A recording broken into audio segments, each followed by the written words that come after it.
Mag-farm lang naman ako pero itong kalaban ko ginulo talaga ako, kaya humingi ako ng backup sa mid at sa tank ko. Pero yung tank ko layo man kaayo. Kaya hindi na nila pinatagal binigyan na nila ako. Sobrang kulit talaga nitong mga kalaban ko. May buff naman sana sila, bakit yung akin pa yung gusto? May Harley pang object ka, ayaw mo pindot sa retre kaya naagawan ako.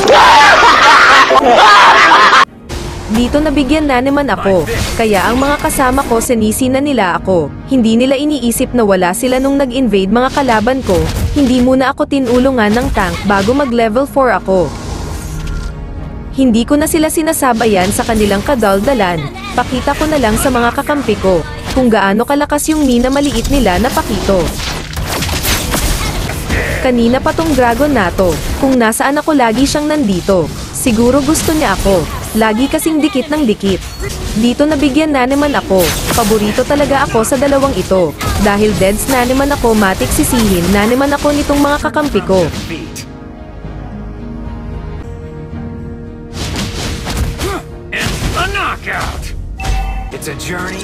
Kaya dito nag-focus na lang ako lalo. Kailangan ko na gamitin yung mga sidestep at malalakas kong kamao.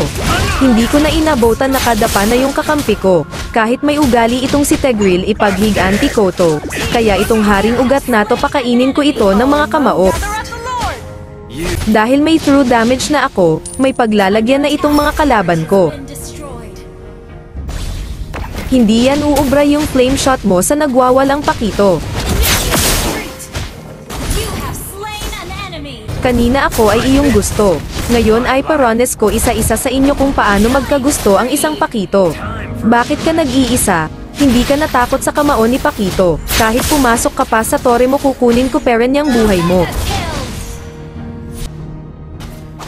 Kanina ang bilis mo mag-retry, ngayon pakita ko sa'yo kung gaano kabilis ang mga sidesteps at mga kamao ni Pakito. Nakatago lang pala yung nana dito, ang masaklap pa, dalawang pusa niya kinagat ako. Tindi ng rabas ng aking natamo. Kahit alanganin yung pasok ng Tegrill, sumabay peren ako. Papakita ko sa kanya, kahit siya ay nakahandusay na. Dahil nakita ko yung dalawa, nagabuhok na lang ang buhay nila, kaya hinabol ko. Kaya ang dragon pinatulog ko. Ang pusa nagtangka pa na tumakbo, sinubukan talaga niya ang bilis ng mga paa ko.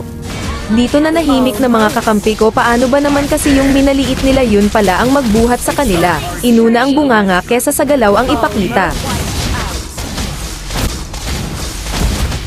Lumipad pa ang dragon, akala niya ang anak ni Vexana ay kanyang makuha. Kasama ang palad, siya ay hindi pinalad kasi wala siyang palad.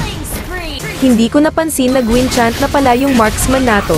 Natakot na sa one-hit combo ko. Kaya na shutdown ulit ako.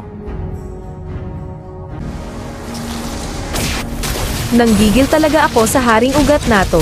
Wala akong pakialam kahit matigas yung buto mo. Ipalasap ko ulit sa'yo yung hagupit ng mga kamay ni Pakito. Kahit saan ka tumakbo, habulin ka ng mga pako. Kaya kung ako sa'yo, magpondo na lang ko. Walang duda na buhat ko ang mga kasama kong puro mga bunganga ang inuna. Ang bilis ng bunganga, ganun din kabagal ang mata at daliri nila.